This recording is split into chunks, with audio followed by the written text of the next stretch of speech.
So here you have two people, and they both have freedom of speech. And these two people are trying to solve a problem.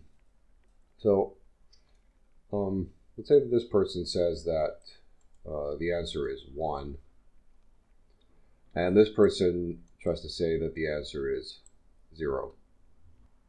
Now let's say that this person, he begins to cry and sob, and he says the answer is 1. And this guy begins to get like really angry and yelling. And he says answer is 0. I think we can all agree that it doesn't change. The answer just doesn't change whether you display the answer in a different way. So if you buy like a parade bus next, really noisy and loud, a truck, and then you say that the answer is 1 and there's a band playing and everything is awesome, it doesn't change the fact that you need to solve it. You need to figure it out. So this becomes a kind of a quote war. So people are quoting someone. No one is figuring anything out. And then the problem still persists, and the problem, most likely has to be solved because it is a problem. So this takes a lot of energy, a lot of resources, a lot of time. It puts a huge strain on just people in general for absolutely no reason. So when we talk about free speech, we don't mean that you can say things in any way that you want to.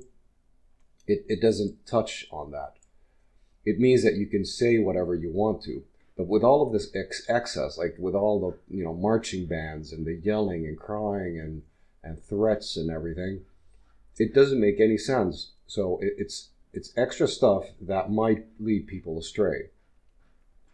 So when you say things, you should say them with the most, being very concise. You say 1 or you say 0, and no attachments involved. There doesn't have to be a winner or a loser. If both of these people, honestly, they want to solve the problem.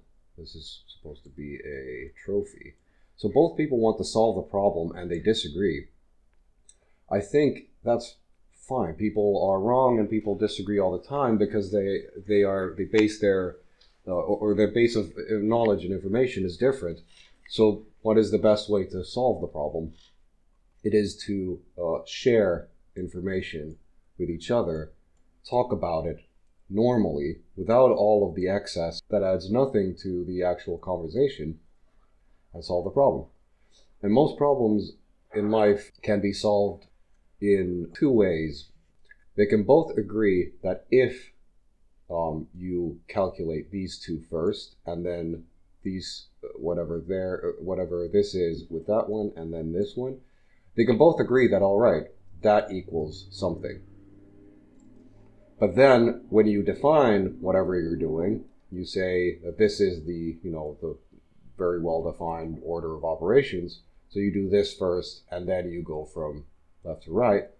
Then both are able to agree, or should be able to agree as adults, that right, so this, when you define it that way, that is the result. So like from now on, if you see somebody yelling, you see someone crying, and you see someone do all this extra stuff that isn't necessary, it's irrelevant.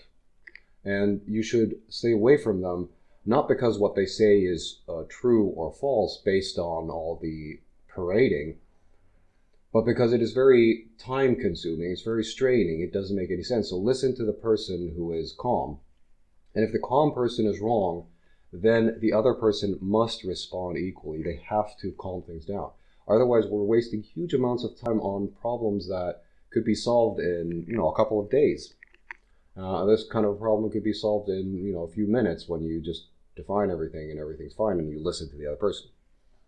Also, as a final note, if this person is yelling like crazy and they say that they have free speech to yell, that is not true, because this person who is trying not to yell and escalate things will not have their speech heard.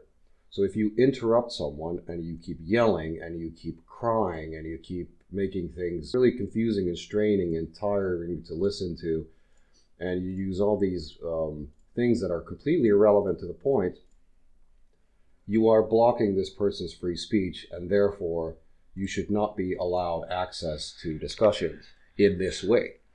If you stop doing all of this stuff and you sit down like an adult and you've had your emotional things at home and you really do want to solve this problem, this is the, oh my god, it's the ugly color again. This is the, if this is honestly your goal, then you don't have to cry. You don't have to yell. You don't have to interrupt. You don't have to do anything special. You have to demonstrate this problem, define it, define the perimeters, and then solve it. Goodbye.